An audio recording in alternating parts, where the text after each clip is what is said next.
Olá, meus amores, tudo bem?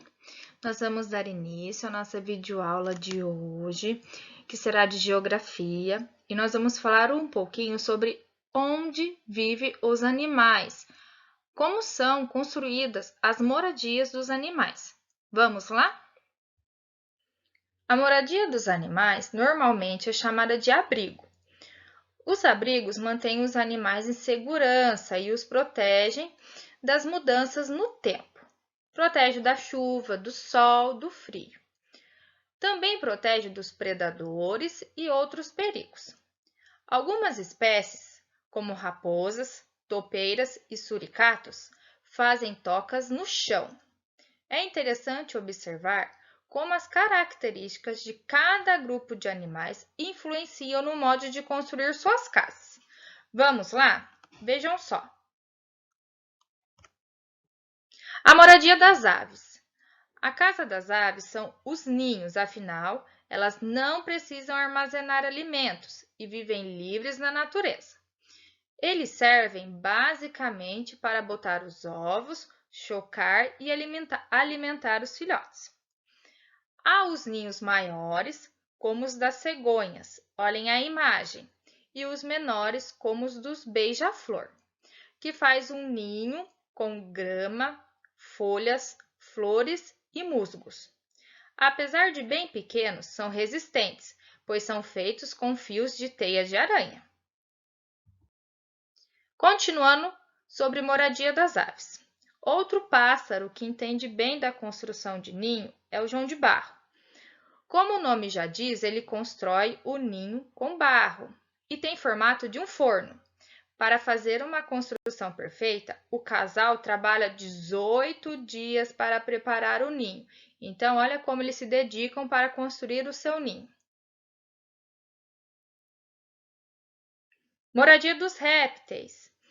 No grupo dos répteis, há diversos tipos de moradias. Os que carregam a casa para todo lugar, como é o caso da tartaruga, como é o caso do Jorge, do jabuti lá do colégio.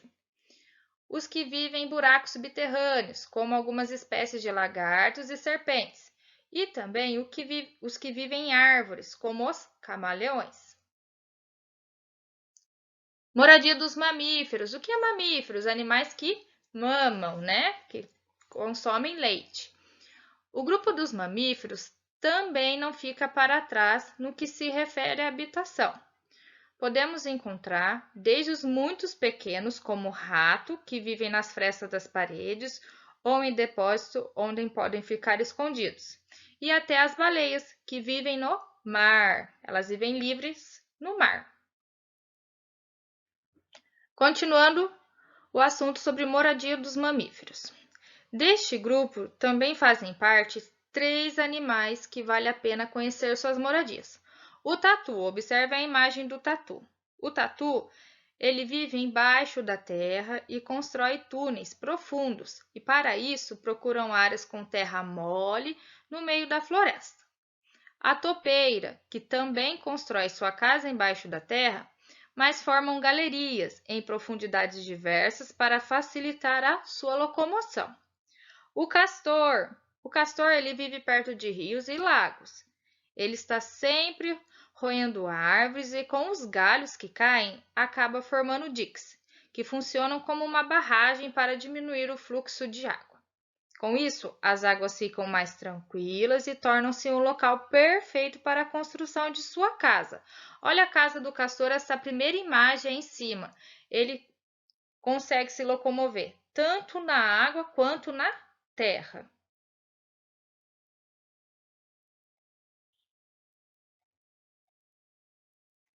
Moradia dos insetos. Entre os insetos, há muitos que servem de exemplos de organização na construção da sua moradia. Por exemplo, o cupim, ele constrói o cupizeiro com cocô ou da mistura feita da madeira que come com sua saliva. Há cupinzeiros que parecem um edifício, que podem chegar até 7 metros de altura. A casa da formiga é o formigueiro, que por fora parece muito simples, mas se olharmos por dentro é bem complexa, com divisões que chamam a atenção pela perfeição. Então, a formiga, quando nós olhamos, né, por cima, é uma casinha normal, como nós estamos vendo na imagem. Só que por dentro, elas constroem como se a casinha delas tivesse várias divisões. Entenderam? Então, a casinha dela é bem complexa. Elas trabalham bastante para construir essa moradia. Agora nós vamos falar um pouquinho sobre os animais que vivem em cavernas. Um exemplo são os ursos pardos e também os morcegos. Olha que bonitinha a imagem aí ao lado.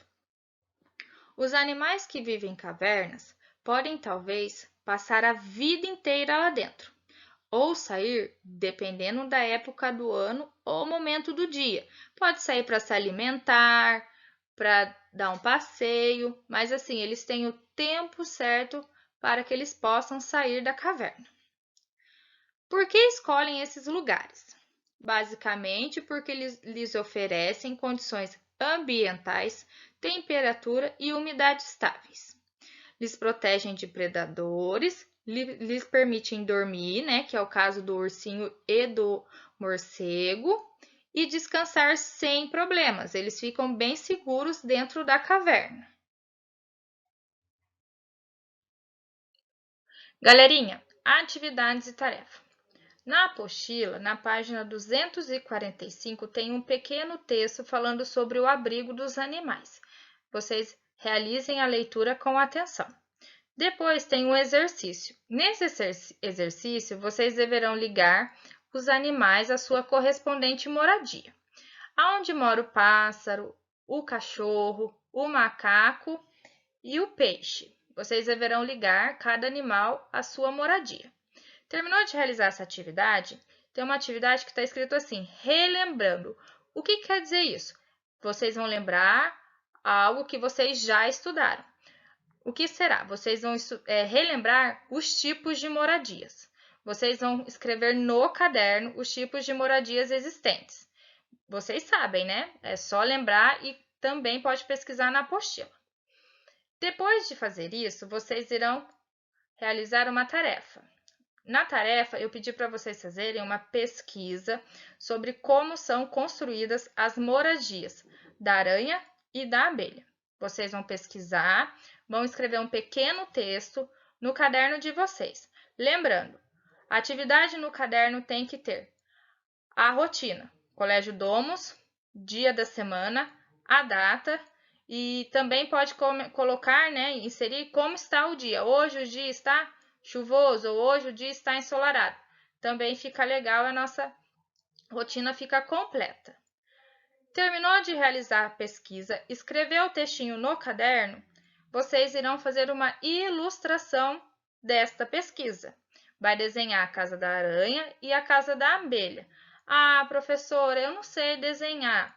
Eu posso imprimir? O desenho pode ser impresso. A mamãe, o papai, o responsável, ele pode imprimir o desenho, colar no caderno e vocês pintarem. Mas o texto tem que ser feito à mão, tá bom? Pode ser feito tanto em letra cursiva como em letra bastão, desde que seja copiado em seu caderno. Combinado? Até a próxima aula, fiquem com Deus e estudem bem, façam tudo com bastante dedicação. Tchau!